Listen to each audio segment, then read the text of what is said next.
ये यूपी के इटावा जनपद का बिलैया मठ है। बिलैया मठ स्वाधीनता संग्राम क्रांति का गवाह है। जसवंत नगर का बिलैया मठ इन दिनों अपने पुनरुत्थान की बाट जो रहा है। दिन ब दिन खस्ता होते इस मठ में आज़ादी के बाद से अब तक किसी भी सरकार ने एक ईंट लगाना भी मुनासिब न समझा। जसवंत नगर के पश्चिमी छोर पर बना यह बिलैया मठ 10 मई 1857 में मेरठ से प्रथम स्वाधीनता संग्राम की क्रांति का गवाह है, जिस पर गोलियों के निशान आज भी देखे जा सकते हैं। 12 मई को यहाँ क्रांतिकारियों ने अंग्रेजी फौज के छक्के छुड़ा दिए थे। यहाँ 9 नंबर सैनिक टुकड़ी और 8 नंबर सवार सेना के कुछ सिपाही तैनात थे। 1857 क्रांति की खबर जब यहाँ के सैनिकों को मिली तो कलेक्टर एलन ऑक्टेवियन ह्यूम को वस्तुस्थिति भांपते देर नहीं लगी। उन्होंने सैनिकों को जिले के प्रमुख राजमार्गों पर पहरा देने के लिए तैनात कर दिया और आदेश दिया कि इधर से कोई भी संदिग्ध व्यक्ति गुजरता मिले तो गिरफ्तार कर लिया जाए।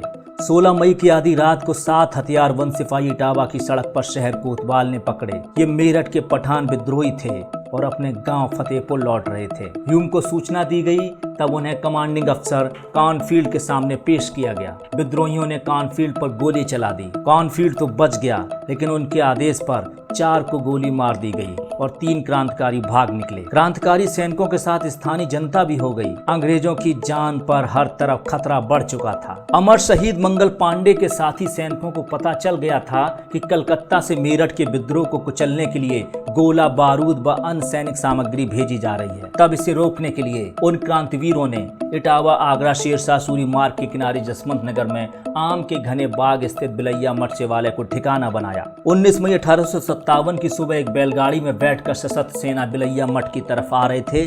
तब गश्ती पुलिस ने उनसे हथियार डालने को कहा। क्रांतिकारियों और गश्ती पुलिस में मुठभेड़ हो गई। एक सिपाही मारा गया, काफी सैनिक भाग गए।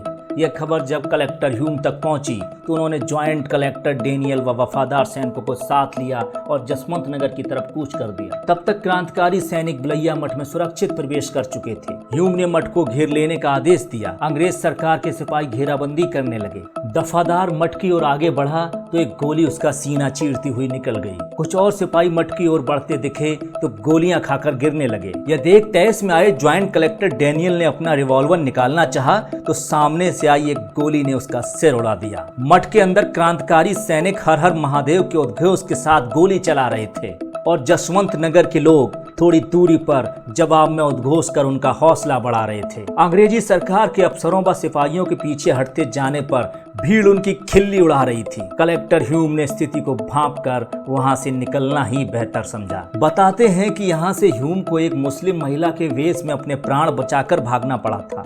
उसने अपने गोरे शरीर को काले रंग से पुतवाया, पतलून उतार कर साड़ी पहनी और बुर्का ओढ़कर अपना भेष परिवर्तित कर लिया। रात के अंधकार में वो गोरे सिपाहियों के साथ वहां से बचकर भाग गया। जैसे तैसे वह अंग्रेज आगरा पहुंच गया। इटावा से प्रेम कुमार शाक्य की रिपोर्ट, नेक्स्ट इंडिया टाइम्स। 1857 की स्थिति है जो हमने सुना है यहाँ कर।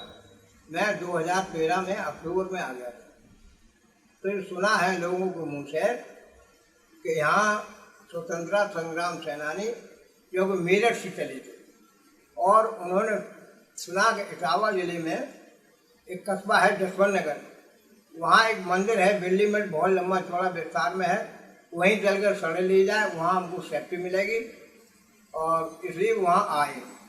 इधर के मुखबर ने मुखबरी की इटावा डीएम को, तो डीएम ने किया फोर्स, तो कलकत्ते से सेना मंगाई गई और कोई यहाँ भी सेना आई और बिल्ली मठ को चारों तरफ से घेर लिया। अब जब घेर लिया, स्वतंत्रता संग्राम सेनानी हमारे थे, वो छिपे हुए थे, पोजीशन लिए हुए थे, तो उन्होंने देखा कि अब इनकी पुलिस आ गई है और शूटिंग शुरू हो गई। 10 सैनिक मारे गए थे और जो उनका पुलिस का डिप्टी था वो ही मारा गया था, मंदिर भी ठीक सामने। और तब यहाँ से वो लोग बहुत सा उनकी लाशों वाशों खा लिया। इतना तक मिल मारे।